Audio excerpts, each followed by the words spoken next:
morning and thank you for tuning in. You are watching The Dietitian on a Mission. My name is Janet Calderwood. I'm pleased to be with you. Welcome back to the show. It's going to be a great show today. We're going to be talking about protein. And remember, it's always a good idea when you see my face to take some notes, because usually the people that are coming on the show have a great deal of knowledge, and they're nutrition experts or other healthcare experts that can provide you with some relevant tips to help you live better and maintain your current level of health and improve your health if you'd like. So we're here because we appreciate people like you watching the show, and I recognize that all consumers are important and your health is important to me. So I'm glad to be here talking to you today. I have Miss Allison Duffy, one of my best friends and a registered dietitian extraordinaire in the house with me, and we're going to talk about protein. And I'm calling the show Power Up on Protein, and yet there's a lot of information about protein that people have misconceptions for, so we want to get all the facts straight. First of all, welcome to the show. Thank you, Janet. And thank you for being here. And, you know, I just want to say something. So, you know, when you think about protein, right, I mean, the days of poultry and pigs, right, where we used to get most of our protein, that's changed. Gone. Right? Gone out the window or out the back door. And so things have changed over the years. We have a lot of alternative sources of great protein, and we're going to learn all about that today. So, Miss Duffy, the first question to you from me is, what is protein anyway? Protein is basically, you hear about amino acids and you hear about protein. Right. And protein is basically a collection of amino acids. They're large molecules. Okay. And it takes all those little building blocks of amino acids to make up complete proteins. Okay. And that's ultimately what proteins are. So proteins are in the same group of what we call macronutrients. So we have carbohydrates, we have fat, and we have proteins. And calorie per gram, a gram of fat has 9 calories per gram, and a gram of protein and a gram of carbohydrates are equal about 4 calories per gram.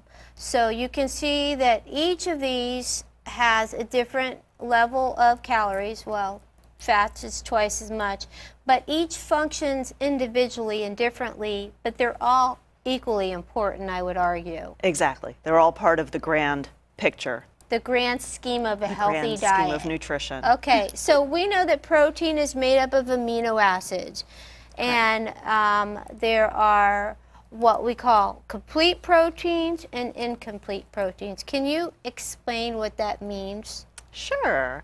Well, incomplete proteins, I guess the start would be backtracking to say that there are some proteins that our bodies naturally synthesize, meaning we make them just from the random things that we eat. Our bodies are able to assemble things in the right way to make the non-essential amino acids. Okay. So there are ways that our body gets those different micronutrients to put those together and make the proteins that we need to live. Now, on the other hand, there are amino acids our bodies cannot synthesize or produce, and those are what we have to get in through the things that we eat. We call those essential amino acids, and they make up 9 different amino acids that we need. There's about 20 amino acids altogether, but you know, different combinations and everything, it's millions and millions of different combinations of DNA strands. So. Right, so we have those essential and non-essential amino acids, and those little building blocks are what we either synthesize or eat to create the large protein molecules. And then those protein molecules are used for quite a few things in the body. Like what? Well, they're used, enzymes are actually proteins that are used to do many things in the body, from transporting other molecules from here to there, you know, oxygen and hemoglobin and all of those fancy words that you hear when you talk about anemia. Those are Okay. all protein based. A lot of medicines are carried, transported in the body on protein, enzyme, catalysts to make sure that they get where they need to go and do what they need to do. So that's why proteins sometimes are called the building blocks. I mean, you use proteins to help with cell growth and reproduction and tissue damage, right? Because they're always regenerating Right. cells and different things. Your body is always repairing. And so that's where protein really has a huge role. And we've heard of DNA. Most people have heard of DNA. And it's these, I can't say it. What is it? Deoxyribonucleic acid. Thank you. That's what it is. And so that is our strands of amino acids. Right. And also, not only do we have those, the functions that they do, like the enzymes and the transport molecules, but we also have the structural proteins that are the collagen, your hair, your nails, your muscles, Can your you tell if organs. I'm lacking any amino acids in Heavens, my hair? no. Oh, No. It's okay, so it's perfect. not quite so like your, that. Your amino acids are perfectly intact Okay. when it comes to that. But they So, have right. many, many functions. But if you were deficient in nutrients, including protein, you would be able to tell by something like someone's Hair, hair. When we do our physical skin. assessments, hair, skin, nail beds, we look at all those we look at all of things. those things to make sure that people, it could be B vitamins, it could be vitamin C, it could be, a lot of different things that as dietitians we know. But protein is one of those things that we definitely look at. Okay. So skin integrity is another big one that, of course, we both look at on a regular basis. We do. So, And I'm looking at your skin integrity right now. It looks pretty good. well, thanks. Okay. I try. All right, so let's get back here now. I'm going to start being a little serious. So protein is important, but do Americans run low on this important macronutrient? I mean, are their diets really deficient in protein? It is very difficult in the typical American diet to be deficient in protein. Okay. Simply because of the things we eat, the choices we make, but also for He's glad to hear that. right. He's probably actually not glad to hear that with Okay. what typical Americans eat, but it's not only the choices we make, but there's also been an emphasis on protein. While Right. enough protein is definitely important for health, there's been such an emphasis on I need more protein. I need more protein. It's going to make me healthy if I eat more protein. People think that the term protein is synonymous with a healthy diet. Right. That if some is good, then More is better. must be amazing. And that's not always the case when it It's comes not. to any nutrients. If you overdo it on any of them, we know that that's not the case. And when you really look at the typical American Western diet, you can see that comparatively speaking with other countries is that Americans get twice the amount of protein that they actually need. So there's certainly not a problem with us getting enough protein. The problem then becomes too much. Right. And there's some side effects, but we'll talk about that. But we do have a certain population group that is probably at risk for not getting enough protein, and that's our elderly population. That is true. Not only there are so many factors that come into play when it comes into getting enough protein. Especially with our elderly population. We talk about just the general, of course, we don't want to stereotype, we don't want to generalize anything, but people's appetites frequently decrease when they get older. Okay. Sometimes they blame it on I'm not moving around as much as I used to, or I'm not, a lot of it is that I'm not doing as much as I used to. But then you Okay. also have other factors that come into play.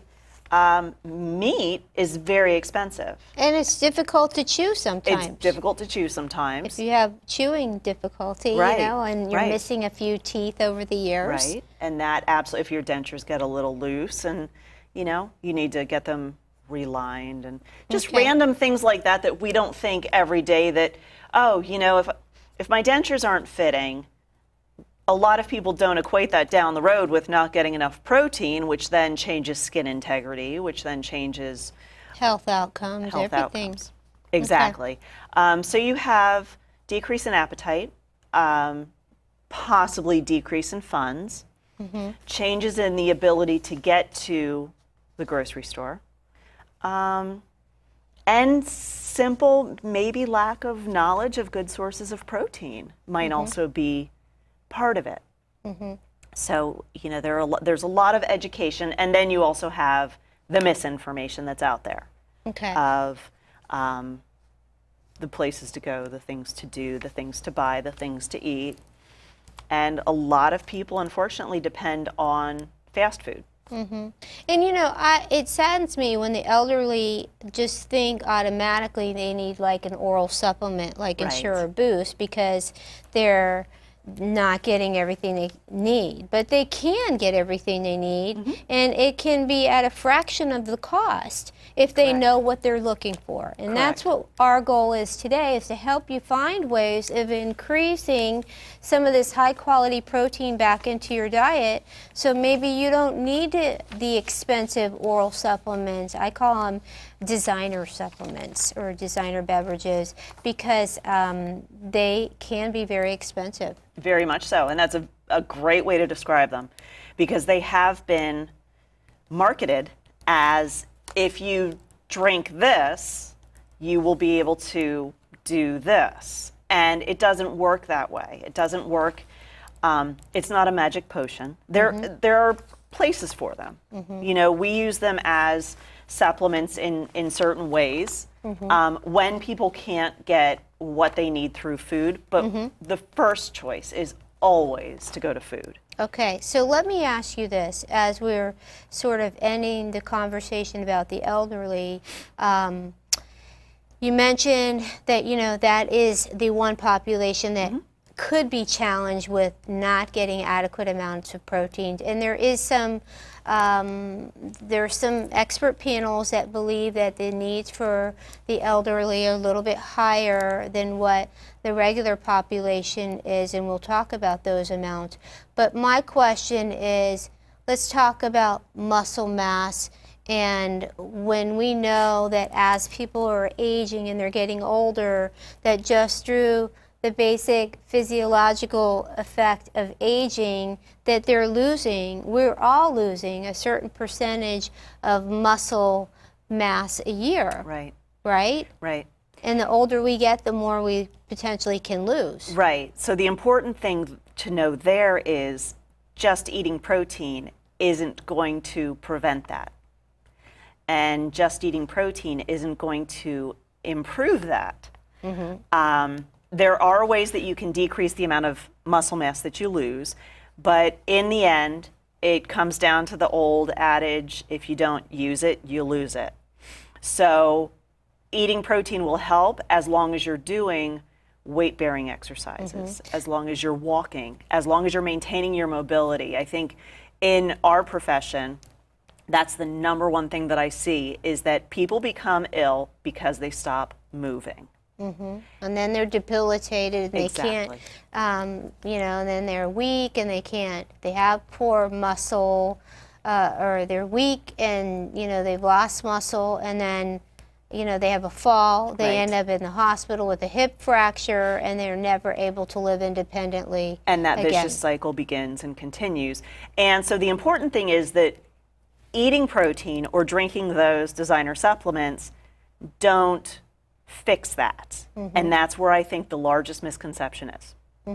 Is that it's a And- combination. You have to use your body and then refuel it. And even if you're doing the weight-bearing exercises and everything, and you have an inadequate amount of protein, then you're not going to be able to synthesize protein either. Right. So So it's the it using works it- together. Right, exactly. It's a relationship between the fuel and the motor. The fuel and the motor, love it. It's, Okay. Yeah, you have to put the fuel in so the motor works efficiently in the way it's supposed to. And so in the regular population, we know that about 0.8 grams per kilogram of body weight Per kilogram. per kilogram, which is 1 pound equals 1 kilogram of body weight is equivalent to 2.2 pounds. So you take the pounds and divide it by 2.2. 0.2 and then multiply it times 0.8 to get approximate amounts of protein that you need per day. For like a 130-pound woman, it's around approximately 50 grams of protein. Right. For a 185-pound person, it's about 65, 67. Do you feel that people that are in the elderly, I mean, we've talked a little bit about maybe their needs are somewhat higher. A little bit higher. It's Maybe not like- it's not an exorbitant amount, but it's a little bit higher. But instead of the 0.8 We would go to 1 or 1.2 in extreme cases. grams per kilogram Grams of per body kilogram. weight, which Right. is equal to 2.2 pounds. And if anyone needs any help with this math, they can always seek out a registered dietitian. A registered dietitian. Now, let me ask you this. You know, when you go to the gyms, you know, one of the things they're always selling these protein powders. This stuff is pretty expensive, protein powders. You know, quite frankly, I would say that, you know, if you're eating food, you really don't need to be spending $50 on a big container of protein powder. Exactly. It's really, it's become a machine in and of itself. It's become a huge industry. And your body can only absorb so much protein at one time. And the thing is, if you eat too much protein, your body doesn't know what to do with it, so it breaks it down and it puts it in its little storage facility, and it ultimately becomes fat. It doesn't become extra muscle. It doesn't work that way. It becomes the calories are transformed by the body into a storage unit, and that's fat, and that's weight, undesirable weight. Right, and the one thing to remember, what's different about protein than other nutrients is that it has the nitrogen attached to it. And, you know, you can really hinder your kidney function by eating way too much protein, or especially for people that already have some impairment with their kidney function. It's difficult for the kidneys to function out that nitrogen. Right, and when you talk about, again, making generalizations, with the American diet being too high in protein, and with most Americans, which is another topic, being chronically at least slightly dehydrated, not only are you putting an extra load on the kidneys to try to work out all this nitrogen, you're not giving it the vehicle, i.e. the fluid, to leave the body. Leave the body, okay. So we have that compounding kidney damage. So how do you feel, I mean, what about athletes? Do you feel that they are missing the point here when it comes to loading up on all this extra protein? Because like you said, if this much is good, twice as much is better. Right, and that's not the case. And if I'm being completely honest, it depends on the sport, it depends on the athlete, it depends on what they're doing, when they're doing it, why they're doing it, and that's the hardest thing to generalize, is because it is so specific, and that's why our field is a science, is because we have to look at the individual to say, okay, we would typically go with 1 to 1.2, but because you're doing X, Y, and Z, and this is your goal of doing X, Y, and Z, that's why we have to do it as an individual consultation and individual Exactly. science and breaking it down for the person. And what I want people to understand is, you know, again, you can eat all the protein you want to, but that doesn't mean it's going to make your muscles grow any bigger. It's really about the way that you're, you know, it's the performance and how you're training. But most Americans don't need all this additional protein that you see people in the gym feel that is absolutely vital to muscle building. It's really in the technique and what they're training. So that's most important. And then again, like we emphasized already, that there's only a certain amount of protein that can be absorbed at one time, and anything beyond that is just going to be excreted as waste. I would say that we know that approximately 20 to 30 grams is best tolerated and absorbed at any one given time, right? Right. And so that when you're eating protein as a component, as a part of a meal or a snack, that's what you want to try to shoot for. Keep it within that amount. And like we said before, it depends on your weight. So for example, if you only need 50 grams in a day, you certainly don't want to shoot for 30 grams per meal, Right. because then that overdoes it for the day. So we're Yeah. talking about different genders, different body shapes, different sizes, different weights. Different needs. Different needs. Everybody exactly. has a Everybody different has need. different needs.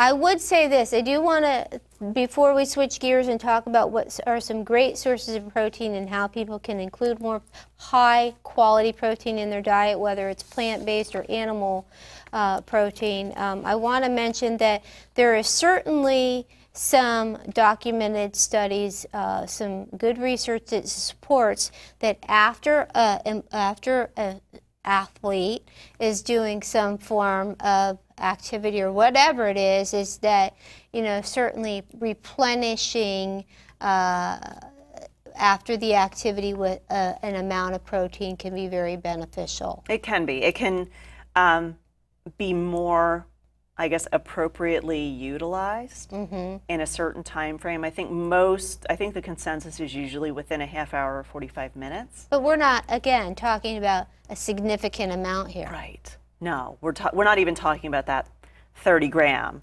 Like 8 to 10. right. We're talking about just a little boost. A little boost. Yes, just Okay. a little boost to All right. get some in to refuel your muscles that you worked on tearing down during the Okay, exercise. so let's do some role playing here. I'm your client. I came to see you because I'm 75 years old and I've been told that I had a lot of muscle wasting. I've had some fractures and falls and a lot of weight loss and things, and my dentures don't fit, and I'm looking for some new ways to get some high quality protein on a low budget. Okay. I don't have much money, I get food stamps and things like that. Where am I going to get some protein? Where do we start? Well, I think probably the most cost-effective way would not be to go to your meats immediately. Meat's expensive, milk is expensive, yogurt is generally expensive. You can go with the store brands, which bring the cost down. Okay. That's always the first thing to go to. You're going to pretty much have the same quality with the current store brands as you would with the name brands. Okay. So first we should start there. All right. Okay. I'm so, writing that down. Okay, good. Okay. Take notes, please. Then we can move on to some other really inexpensive sources of cans of beans. Okay. Beans can be a great source of protein. We brought some here Yes, today. I see you brought those for us. I want to eat those. I'm big on beans. I love beans, and you can get the black beans. Basically, they're slightly lower actually in the free carbohydrates than, say, for example, the kidney beans or the chickpeas. So if you're going for that little bit lower of carbohydrate, you could go with the black beans. Okay. But anyway, so the beans can go around 10 to 13 grams of protein per cup. Okay. Peas. And these are inexpensive food items. Inexpensive. You can, if you're skilled enough to buy dry beans and rehydrate them and cook them, great source of protein. And not much sodium in those. Not much. And even the cans. The cans are relatively inexpensive. You can get a can of beans for probably between 40 and 60 cents. Name brand is going to be, generic. Okay. Store brand. Store brand. is going to be lower.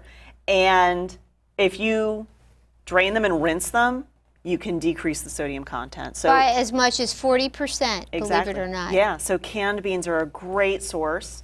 And all you really have to do is heat those up. I do know people that just will eat them right out of the can. Right out of the can. Or throw them in the blender and make hummus out of them. That's Okay. that's another good idea. So you can go from the beans. We have, it's pronounced many different ways. Edamame is the way that I've heard it most frequently, which is soybean. And that's the green. That's the green. Not a Green lot beans. there are appetizers in many restaurants too, so that's always a choice. Edamame, when they smash it and turn it into a brick, is called tofu, basically. So you can eat it the way it comes in nature, or you can eat it in the slightly processed way. So tofu in half cup, 20 grams of protein. Wow. Yeah, tempeh, which is a fermented form of tofu, is another great source. Plus, it has probiotics in it. So those are kind of different things that people aren't used to. So there's something for everybody's budget, right? Exactly. Like even eggs. Like Even eggs. they're still 6 to edible 7 and grams. incredible, and you can get in an extra large egg, I think 7 grams of protein. grams. They're relatively easy on the budget too, and they're very, very versatile. I want to throw into very quickly some other sources that people don't think of are quinoa.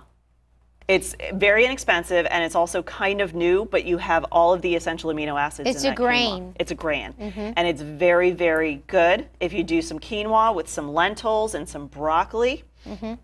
Great recipe.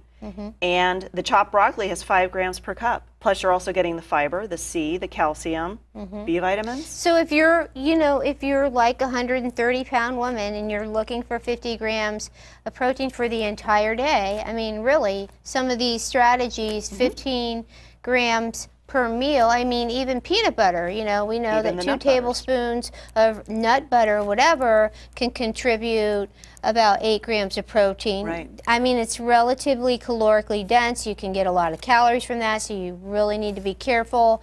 But again, good sources of protein. It doesn't have to be from something that has eyeballs like a chicken or a cow. A 3-ounce portion, as sad as this may look on this plate over here, this is a 3-ounce piece of chicken that I cooked this morning. This was after the first piece I cooked that my dog actually demolished on the counter. I turned around and it was gone, so I had to make another one. But 3 ounces, a 3-ounce piece of chicken like that, or fish or whatever, provides 21 grams of protein, because each ounce is about 7 grams. So it can add up very, very quickly. Protein in itself can add a lot of satiety to your meals and fill you up, but we don't need to overdo it. Milk and yogurts, and even the Greek yogurt. We have enough protein on this table probably for 2 days. Okay. At least. Well, 2 days. I mean, we could sit here for 2 days and, divvy it up so we get our share of each. But so you know a little bit more about protein, and I hope you took notes, and thank you for tuning in. Thanks, Allison, for being Thank a you. part of the show. Look forward to seeing you next week right here on CTN 10.